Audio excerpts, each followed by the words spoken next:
எல்லோருக்கும் வணக்கம். இன்னைக்கு நம்ம பார்க்கக்கூடிய சப்ஜெக்ட், சாக்காஷ் கொடுப்பதால் ஆத்ம சக்தி குறையுமா?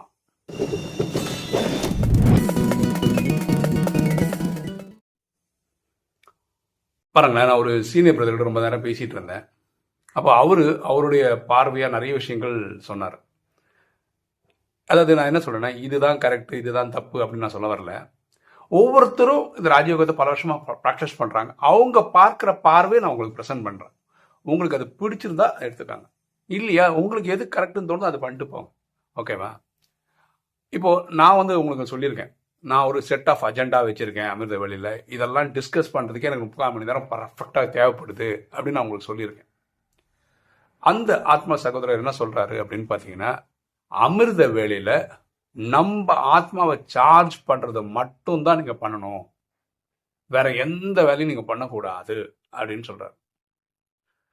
அப்புறம் இந்த சாக்காஷ் கொடுக்கறத பத்தி நம்ம பொதுவாக நான் பண்றேன், 800 கோடி ஆத்மாவுக்கும் சுகம், சாந்தி, செல்வம், மகிழ்ச்சி, ஆரோக்கியம் கொடுப்பா அப்படின்லாம் கனெக்ட் பண்றேன் அமிர்த வேலையில.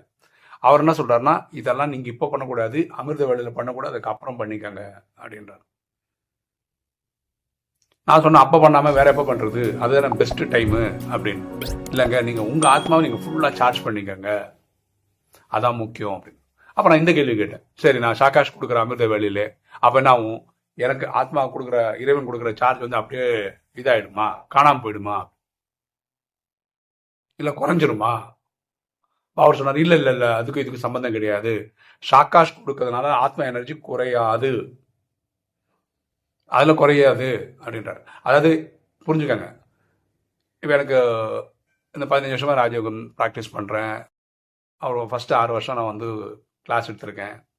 இப்போது 8 வருஷமாக யூடியூப் ஸ்பேஸில் இருக்கேன், சோஷியல் மீடியாவில் இருக்கேன். எனக்கு தெரிஞ்ச ஞானத்தை கொடுத்துக்கிட்டே இருக்கேன். இந்த ஞானத்தை கொடுக்க கொடுக்க கொடுக்க என் ஞானம் குறைய போகிறது இல்லை. அது எப்படி வளருதோ அதே தான் சாக்காஷ்.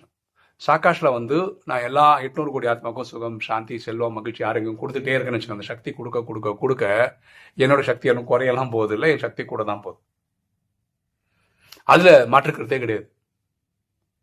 ஓகே, இவர் என்ன சொல்றாருன்னா, அந்த நேரம் நம்ம ஆத்மாவை சார்ஜ் பண்ற நேரம். அதுக்கப்புறம் 5 மணிலேருந்து நைட்டு 12, 10 மணிக்கு படுக்க போறீங்களா, 10 மணி வரைக்கும் நீங்கள் ஊரில் இருக்கிற 800 கோடி பேருக்கு சுகம், சாந்தி, செல்வம், மகிழ்ச்சி, ஆரோக்கியம் கொடுத்துக்கிட்டே இருங்க, சாக்காஷ் கொடுத்துக்கிட்டே இருங்க. அதுதான் கரெக்டான மெத்தடே தவிர அமிர்த வேலை டைம் உங்க ஆத்மாவை நீங்க சார்ஜ் பண்றதுக்கான டைம். அதை வேற எதுக்கும் நீங்க செலவு பண்ணாம பாத்துக்கோங்க. உங்க ஆத்மா எவ்வளோக்கு எவ்வளோ சார்ஜ் ஆகுதோ அவ்வளோக்கு எவ்வளோ சக்திசாலி ஆகும் ஆத்மா. அதனால காலமிருந்து சாயந்தரம் வரைக்கும் உங்க சார்ஜா இருக்கும். ஆக்சுவலாக உங்களுக்கு தெரியும், ஆத்மாவில் இருக்க சார்ஜ் ஏன் டிஸ்சார்ஜ் ஆகுது அப்படின்னு பார்த்தீங்கன்னா, அந்த ஆத்மாவில் ஓட்டைகள் நிறைய இருக்கு, நிறைய வீக்னஸ் நம்மகிட்ட இருக்கு. காமம், கோபம், அகங்காரம், பற்று, பேராசினி ஏதாவது ஒரு இதில் ஈடுபட்டு டப்பட ட்ரெயின் ஆகிட்டே போகும். இதனால தான் ட்ரெயின் ஆகுதே தவிர ஷாக்காஷ் கொடுக்கறதுனால ஆத்மாவோட இது எனர்ஜி ட்ரெயின் ஆகுறது கிடையாது. கரெக்டா? இது ரூபா கொடுக்குற மாதிரி கிடையாது. எங்கிட்ட 100 ரூபா இருந்தது, உங்கள்கிட்ட 10 ரூபா கொடுத்துட்டேன், அப்போ எங்கிட்ட 90 ரூபா தான் இருந்தது, அப்படி இல்லை. ஷாக்காஷ் கொடுக்கறதுனால நம்மளுடைய ஆத்மசக்தி கூட தான் போகுது. ஆக்சுவலாக இதுக்கெல்லாம் நீங்கள் ப்ராக்டிஸ் எடுக்கணும். ஷாக்காஷ் கொடுக்கறது கூட நிறைய பேருக்கு அது தெரியறதில்ல. இப்போ அதுக்கு என்ன பண்ணுறாங்கன்னா, இந்த பட்டி இதெல்லாம் வைக்கிறாங்களே, எப்படி யோகா பண்ணணும், எப்படி ஆத்மாவின் தந்தை அன்பா நினைவு செய்யணும், இப்படிலாம் ப்ராக்டிஸ் கொடுக்குறோம். அங்கெல்லாம் நீங்கள் கற்றுக்கணும். நீங்கள் இந்த பட்டியிலலாம் போனீங்கன்னா உங்கள் முன்னாடி ஒருத்தர் நிற்க வச்சுருவாங்க. நீங்கள் இங்கேருந்து அவரோட பருவத்தின் மதின்னு பார்க்கலாம், அவர் உங்கள் பருவத்தின் மதின்னு பார்ப்பாரு. நம்ம 2 பேரும் என்ன பண்ணுவோன்னா, இறைவனோட சக்தி வாங்கி நான் உங்களுக்கு கொடுப்பேன், நீங்கள் இறைவனோட சக்தி வாங்கி எனக்கு கொடுப்பீங்க. இதுதான் ஷாக்காஷ் கொடுக்கறதுக்கான ட்ரைனிங். இது சென்டரில் பண்ணுவாங்க. ஸோ யாரெல்லாம் ஆன்லைனில் கற்றுக்கிறீங்களோ அவங்களுக்கு ஷாக்காஷ் கொடுக்குறதுக்கு சில பேருக்கு வராது. ஓகே, கடைசியில் பரமாத்மா என்ன சொல்கிறேன்னா, விநாசத்தின் மக்கள் உச்சக்கட்ட துக்கத்தில் இருப்பாங்க, மன வேதனையில் இருப்பாங்க. அப்போ நீங்கள் ரோட்டில் நடந்து போனீங்கன்னாவே நீங்கள் ஒரு என்ன சொல்ற, ஒரு தேவதை நடந்து போகிற ஃபீலிங் அவங்களுக்கு கிடைக்கும். வர்றவங்க போகிறவங்களுக்கெல்லாம் நீங்கள் இந்த ஷாக்காஷ் கொடுத்துக்கிட்டே நடந்து போயிட்டே இருக்கீங்கன்னு வச்சுக்கோங்களேன், அவங்க இறைவனை நம்ம ரூபத்தில் பார்க்க ஆரம்பிச்சிருவாங்க. அப்போ தான் கிட்டத்தட்ட நம்ம பாப் சமான் ஆகிறோம்.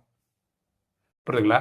ஸோ இந்த ஷாக்காஷ் கொடுக்கறதுனால யாராவது அப்படி நினச்சிங்கன்னா, நான் ஷாக்காஷ் கொடுக்க அமிர்த வேலை வாங்கி கொடுத்த எல்லா சக்தியும் அங்கே மொத்தமாக போயிடுது, கிடையவே கிடையாது. ஞானம் கொடுத்தா எப்படி ஞானம் குறையிறது இல்லையோ, அது மாதிரி ஷாக்காஷ் கொடுக்கறதுனால ஆத்மா எனர்ஜி குறையாது.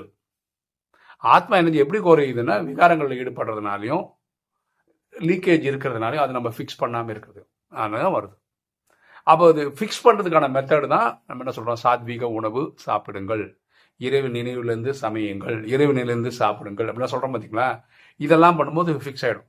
வெங்காயம் பூண்டு தவிருங்கள், ஏன்னா வெங்காயம் போட்டுலாம் என்ன பண்ணோம், நம்ம மன எண்ண ஓட்டங்களை வந்து ரொம்ப ஸ்பீடப் பண்ணிடும்.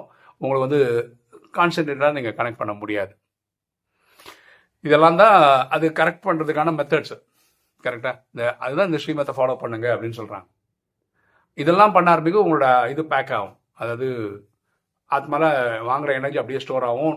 ரொம்ப நேரத்துக்கு வரும் ஒரு நாளில். இல்லைன்னா காலம்புற நினைவு பண்ணீங்க, 4:45 நினைவு பண்ணீங்க, கடைசியில் ஒரு 10 மணிக்குள்ளே ட்ரெயின் ஆகி போயிடும், ஒன்றுமே இருக்காது. திருப்பி உட்காந்து சார்ஜ் பண்ணாதான் உண்டுன்ற மாதிரி ஆகி போயிடும். சரியா? ஸோ உங்களுக்கு பிடிச்சா இப்படி பண்ணி பாருங்கள். அமிர்த வேளையில் உங்கள் ஆத்மாவை சார்ஜ் பண்ணிக்கோங்க. சாக்காஷ் கொடுக்குறது அதுக்கப்புறம் பண்ணுங்கள். ஃபுல் டே கூட பண்ணிக்கோங்க. அவர் அந்த ஆத்மா சகோதரர் சொல்கிறது என்னென்னா, அமிர்த வேளை நம்ம ஆத்மாவை சார்ஜ் பண்ணுறதுக்கான நேரம். அதில் வந்து நீங்கள் சாக்காஷ் கொடுக்குறேன், சக்தி கொடுக்குறேன்னு சொல்லிட்டு உங்கள் டைம் அப்படி வேஸ்ட் பண்ண வேண்டாம். அதில் என்ன சொல்கிறாங்கன்னா, நீங்கள் வந்து இவர் அப்படி அவர் இப்படிலாம் டிஸ்கஸ் பண்ணுறோம் பார்த்தீங்களா அமிர்த வேலை, அதுவும் தேவையில்லாத விஷயம்ன்றார். அதுவும் அங்கே உட்காந்து டிஸ்கஸ் பண்ணிட்டு இருக்காதுங்க அமிர்த வேலையில். நாம் அன்பாக நினைவு பண்ணுங்க, ஆத்மாவை சார்ஜ் பண்ணிக்கோங்க, சந்தோஷமாக இருங்க, அவ்வளோதான், இவ்வளோ தான் பண்ணணும் அப்படின்னு சொல்கிறார். நான் வந்து சாக்காஷ்லாம் கொடுக்குறேன், ஓகேவா, நான் அந்த டைமில் கொடுக்குறேன், எனக்கு அது பழகிடுச்சு, நான் மாற்றிக்க விருப்பப்படல. ஆனால் இப்படி ஒரு தாட் இருக்குது, இதை நீங்கள் சிந்திச்சு பாருங்கள். உங்களுக்கு விருப்பம் இருந்தால் மாற்றிக்க முடியுமா இருந்தால் நீங்கள் மாற்றிக்கோங்க, உடன்பாடு இருந்தால் ஃபாலோ பண்ணுங்க. நீங்கள் என்ன நினைக்கிறீங்க? அமிர்த வேலையில் ஷாக்காஷ் கொடுக்கலாமா கொடுக்கக்கூடாதா? அது என்னன்னு சொல்லுங்கள். ரெண்டாவது வந்து இந்த ஷாக்காஷ் கொடுக்குறதா எனர்ஜி குறையுமா குறையாதா? நீங்கள் என்ன நினைக்கிறீங்கன்றத கமெண்ட் செக்ஷனில் போடுங்க, நம்ம எல்லாரும் தெரிஞ்சுக்கலாம். ஓகே, இன்னைக்கு வீடியோ உங்களுக்கு பிடிச்சிருக்கோம் நினைக்கிறேன். பிடிச்சவங்க லைக் பண்ணுங்கள், சப்ஸ்கிரைப் பண்ணுங்கள், ஃப்ரெண்ட்ஸ் சொல்லுங்கள், ஷேர் பண்ணுங்கள், கமெண்ட்ஸ் போடுங்க. தேங்க்யூ.